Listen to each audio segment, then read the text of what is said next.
الحمدللہ رب العالمین والصلاة والسلام علی سید المرسلین اما بعد فاعوذ باللہ من الشیطان الرجیم بسم اللہ الرحمن الرحیم۔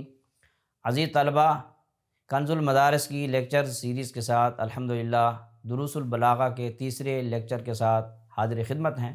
تو پچھلے لیکچر میں ہم نے سنا تھا کہ کسی کلمہ کے فصیح ہونے کے لیے ضروری ہے کہ اس کے اندر 3 عیوب میں سے کوئی عیب بھی نہ پایا جائے۔ پہلا عیب یہ ہے کہ اس کلمہ کے اندر تنافر حروف نہ پایا جائے، کیونکہ یہ ایک عیب ہے۔ اور دوسرا، قیاس صرفی کی مخالفت اس کلمہ کے اندر نہ پائی جائے، جسے کہتے ہیں مخالفت قیاس۔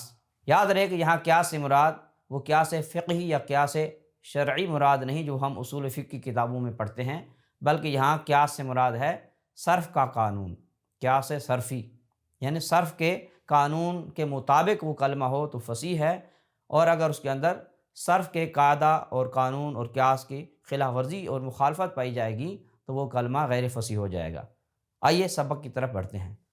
ومخالفات القیاسی، اس کا تعلق سلامت الکلمتی من تنافر الحروف و مخالفت القیاسی والغرابتی کے ساتھ ہے۔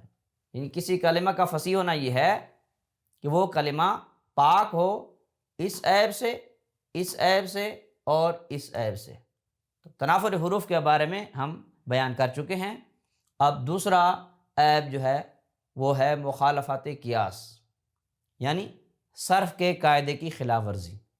یہ عیب ہے، یہ کسی کلمہ کے اندر پایا جائے گا تو وہ فصاحت کے درجہ سے گر جائے گا۔ اسی کی وضاحت ہو رہی ہے، واو جو ہے یہ تفسیر کے لیے ہے۔ چنانچہ فرمایا ومخالفۃ القیاسی سلامت الکلمتی من تنافر الحروف ومن مخالفت القیاسی ومن الغرابتی۔ اب مخالفت قیاس کو بیان کر رہے ہیں۔ کون الکلمتی غیر جاریۃ علی القانون الصرفی، کسی کلمہ کا، کسی لفظ کا صرف کے قانون پر جاری نہ ہونا۔ مثال کے طور پہ درست یہ ہے کہ نصر ینصر، اگر کوئی اس کو نصر ینصر پڑھے، یا جمع کا وزن اگر ابواق آ رہا ہے تو کوئی اس کو بوقات پڑھے، یعنی صرف کے قانون کی خلاف ورزی کرے، تو یہ ایک عیب ہے۔ اور جس لفظ کے اندر، جس کلمہ کے اندر یہ عیب پایا جائے گا وہ فصیح نہیں رہے گا، بلکہ وہ غیر فصیح کلمہ کہلائے گا۔ مخالفت قیاس والے عیب کی مثال دیکھیے کہ جمع بوق علی بوقات فی قول المتنبی، متنبی شاعر کے قول میں بوق کی جمع بوقات لائی گئی ہے۔ حالانکہ جب ہم شعر کو ملاحظہ کرتے ہیں تو سیاق و سباق سے پتہ چلتا ہے کہ جمع قلت یہاں ہونی چاہیے۔ بوق کی جو جمع قلت ہے وہ ابواق ہے، تو شاعر نے ابواق ذکر کرنے کے بجائے بوقات ذکر کیا، تو یہ صرف کے قاعدہ اور قانون اور قیاس کے خلاف ہے، لہٰذا یہ لفظ، یہ کلمہ غیر فصیح ہے۔ شاعر کا قول ہے فَإِن يَكُ، پس اگر ہوں بعض الناس، کچھ لوگ، سیفاً تلوار، لدولت سلطنت کے لیے، ففی الناس، پس لوگوں میں، بوقات باجے ہوتے ہیں، لہا اس سلطنت کے لیے، وطبول اور ڈھول ہوتے ہیں۔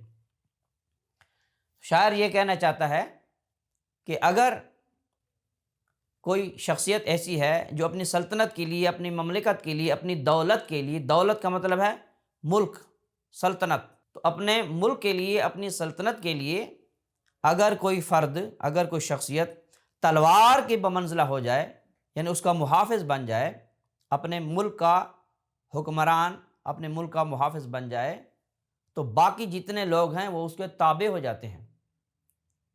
جو اس سے نچلے درجے کے جو حکمران ہیں یا دیگر جو ممالک کے، سلطنتوں کے جو بادشاہ ہیں، وہ اس کے تابع ہو جاتے ہیں۔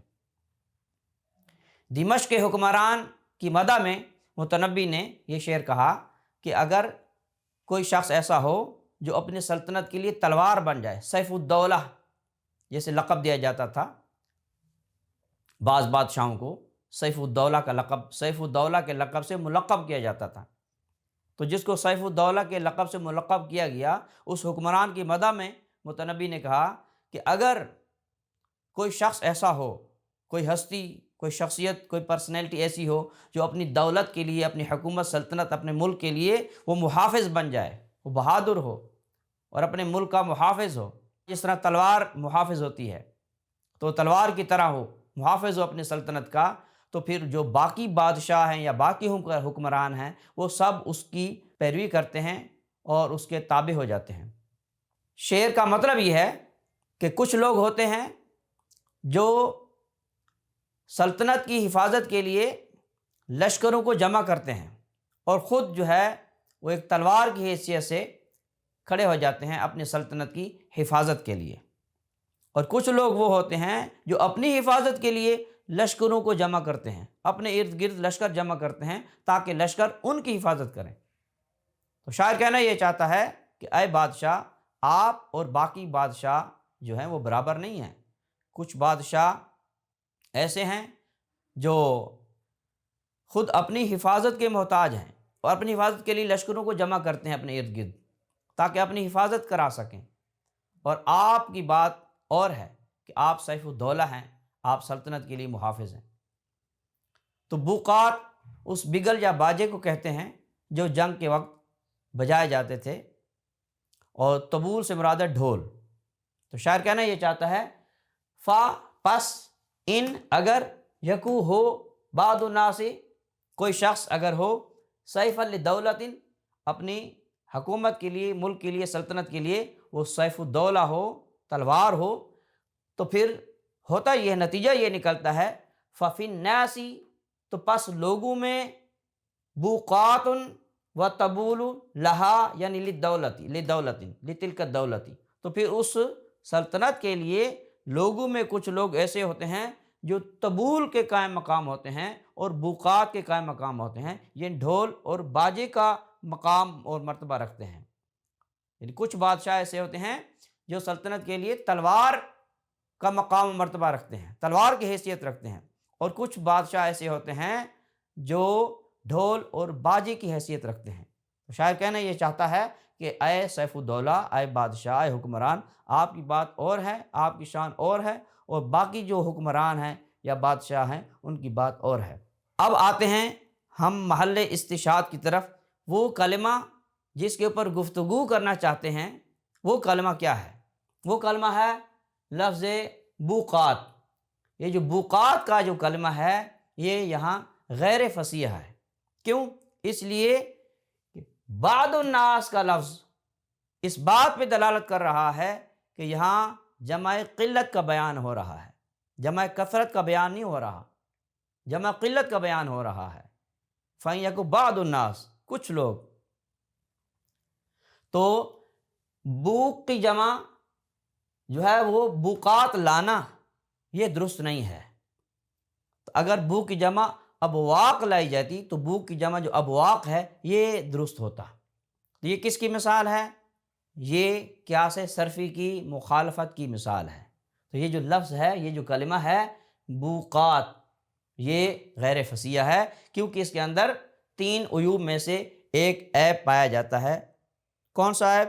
مخالفت قیاس صرفی، یعنی قانون صرفی کی خلاف ورزی اس میں پائی جاتی ہے۔ عزیز طلبہ، یہاں ایک بات مد نظر رکھنا ضروری ہے، وہ یہ ہے کہ بعض اوقات کوئی کلمہ صرف کے قانون کے مطابق نہیں ہوتا، صرف کے قانون کے مطابق نہ ہونے کے باوجود وہ کلمہ، وہ لفظ فصیحہ شمار ہوتا ہے، وہ کلمات شاذ ہیں اور وہ اس حکم سے مستثنیٰ ہیں۔ فصیح و بلیغ لوگوں نے اپنی تراکیب میں ایسے چند کلمات بھی استعمال کیے ہیں جن کے اندر قیاس صرفی کی خلاف ورزی پائی جاتی ہے، لیکن اس کے باوجود ان کلمات کا استعمال انہوں نے کیا ہے اور کوئی بھی اس کو غیر فصیح نہیں کہتا۔ تو وہ کلمات اس قاعدہ سے مستثنیٰ ہیں اور وہ شاذ کلمات ہیں۔ مثال کے طور پہ ابا یا ابا، ابا یا ابا، حالانکہ اس کے لام کلمہ کے اندر کوئی حرف حلقی نہیں ہے، اس کے باوجود یہ فعل یفعل، فتح یفتح وزن پر ہے۔ تو یہ خلاف قیاس ہے، قانون صرفی کے خلاف ہے، لیکن پھر بھی فصیحہ کلمہ ہے کیونکہ بلغاء اپنی تراکیب میں اس کا استعمال کرتے ہیں۔ اسی طرح اور بھی چند کلمات ہیں۔ بہرحال عمومی طور پہ قاعدہ کلیہ یہ ہے کہ جس کلمہ کے اندر قیاس صرفی کی، قانون صرفی کی خلاف ورزی پائی جائے گی تو وہ کلمہ غیر فصیحہ ہو جائے گا، اور کیونکہ اس کے اندر یہ عیب پایا جا رہا ہے۔ اذ القیاس فی جمعہ للقلۃ ابواق، تو مصنفین یہ فرما رہے ہیں کہ قانون صرفی کا تقاضا یہ تھا کہ اس کی جمع قلت اگر لاتے تو ابواق لاتے، نہ کہ بوقات لاتے۔ دوسری مثال دے رہے ہیں غیر فصیح کلمہ کی، کلمۃ غیر فصیحۃ، جیسے ایک کلمہ ہے موددہ، حالانکہ صرف کا قانون یہ ہے کہ یہاں ادغام کے ساتھ اس کو ذکر کیا جاتا، مودت، محبت، مودت، الفت، تو مودت کا مطلب ہے محبت، تو یہ مودت لفظ ہے، ادغام کے ساتھ ہے، اس کو موددہ ذکر کرنا یہ قانون صرف کے خلاف ہے۔ اگر اس کو موددہ پڑھیں گے، لکھیں گے تو یہ عیب ہے اور یہ کلمہ غیر فصیح کہلائے گا۔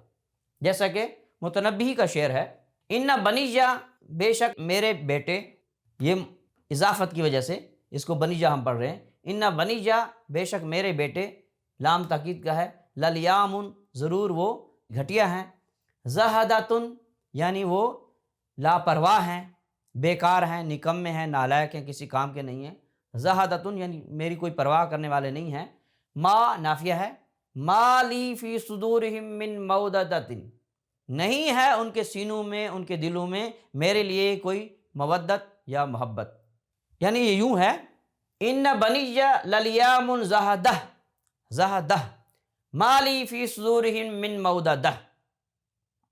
تو یہ تو ہو گیا ترجمہ۔ اب آتے ہیں محل استشہاد کون سا کلمہ ہے، وہ یہ ہے کہ یہ جو کلمہ ہے موددہ ذکر کیا گیا ہے، حالانکہ ادغام کے ساتھ مودہ ہونا چاہیے۔ ان بنی للیام زہدہ ما لی فی صدورہم من موددہ، تو یہ کلمہ مودت اگر ہوتا تو پھر یہ فصیحہ کلمہ ہوتا۔ تو یہاں سوال یہ پیدا ہوتا ہے کہ ضرورت شعری کی وجہ سے تو قیاس صرفی کی، قانون صرف کی مخالفت بھی ہو جائے تو کوئی حرج نہیں ہے، تو جواب یہ ہے کہ ضرورت شعری کی وجہ سے یہ جائز ہے، قیاس صرفی کی مخالفت جائز ہے، لیکن جائز ہونا اور بات ہے، اور اس کا مناسب ہونا، بہتر ہونا، یہ الگ بات ہے۔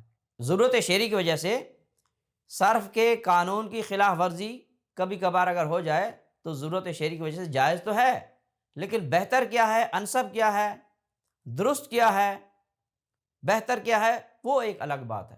اسی طرح کی بہت ساری مثالیں ہیں، تقریباً ہر علم کے اندر ایسی مثالیں موجود ہیں کہ وہ چیز جائز ہے لیکن بہتر نہیں، پسندیدہ نہیں۔ تو پسندیدہ ہونا، اچھا ہونا، اعلیٰ عمدہ ہونا، بہترین ہونا اور بات ہے، اور اس کا جواز یہ اور بات ہے۔ اس کی کئی مثالیں موجود ہیں۔ مثال کے طور پہ فقہ میں مثال موجود ہے کہ علماء ہی بہتر اس کا جواب دے سکتے ہیں کہ طلاق فی نفس ہی یہ جائز ہے لیکن پسندیدہ عمل نہیں ہے۔ اسی طرح بلاغت میں ضرورت شعری کی وجہ سے قیاس صرفی کی مخالفت جائز ہے لیکن پسندیدہ عمل نہیں ہے۔ تو آج کے لیے اتنا ہی، باقی انشاءاللہ اگلے لیکچر میں سنیں گے۔ تو خلاصہ سماعت فرما لیجئے کہ کسی کلمہ کے فصیح ہونے کے لیے ضروری ہے کہ وہ 3 عیوب سے پاک ہو۔ پہلا عیب کیا ہے؟ تنافر حروف والا عیب اس کے اندر نہ ہو۔ دوسرا عیب کیا ہے؟ کہ مخالفت قیاس صرفی والا عیب اس کے اندر نہ ہو۔ اور تیسرا عیب جو ہے وہ ہے غرابت، اس کے بارے میں انشاءاللہ ہم نیکسٹ لیکچر میں سنیں گے۔ صلو علی الحبیب صلی اللہ تعالی علی محمد۔